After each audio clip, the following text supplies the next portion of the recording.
So if you guys have somehow been living under a rock for the past couple of days, you should know that Halo Infinite got delayed to 2021. We don't know if this is early 2021, late 2021, who knows, but the game's delayed.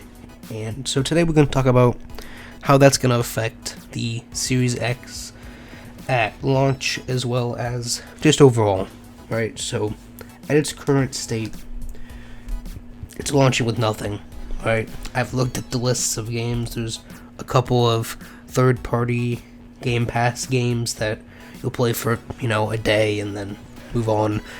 And so Xbox has pretty much screwed themselves here. And it's not like Xbox didn't already have competition going into the next generation of consoles between PlayStation's new Spider-Man game as well as the Horizon Zero Dawn sequel and rumors of God of War 2.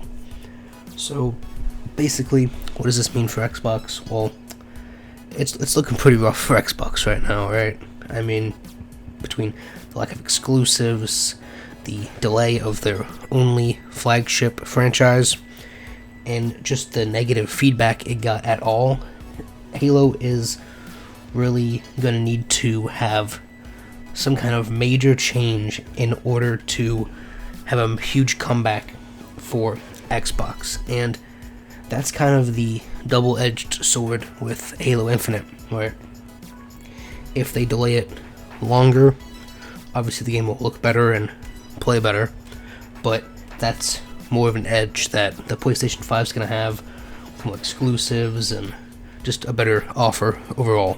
But the sooner Microsoft puts out their new installment of their flagship franchise, the more consoles they're going to sell and the better they're going to do overall, right?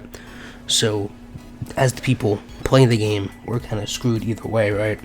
Because we're either waiting a whole nother year for the flagship title that we play on this console for, or we're getting the game sooner and it's going to be just as disappointing basically as we've seen so far.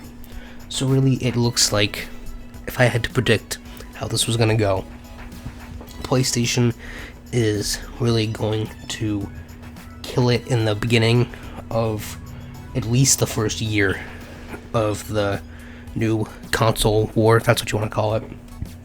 And then depending on how Halo does whenever it does release, or other exclusives they decide to maybe throw out early to make up for that loss of Halo, that's the only chance Microsoft's really going to have of coming back and even competing with the PlayStation 5.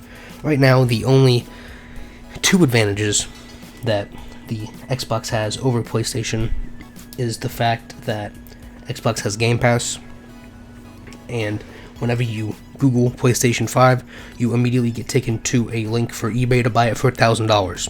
So, other than those two, negatives for PlayStation, they pretty much got it in the bag, I think. Which, I mean, I'm not taking sides, right? As long as the games are good, we're fine.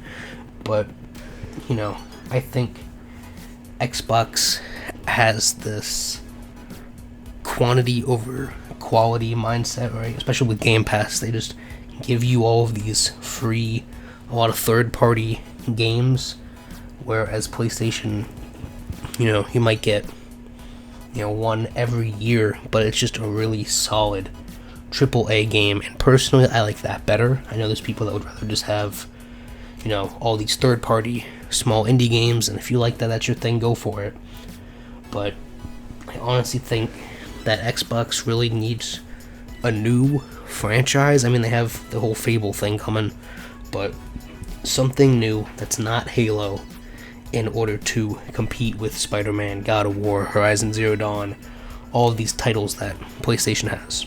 So that's just my little thoughts on the Series X and how this next year is probably going to play out. You guys let me know what you think, if you think that Halo needed to be delayed in order to get the game into a running state, or if you think it would have been perfectly fine from what we've seen so far.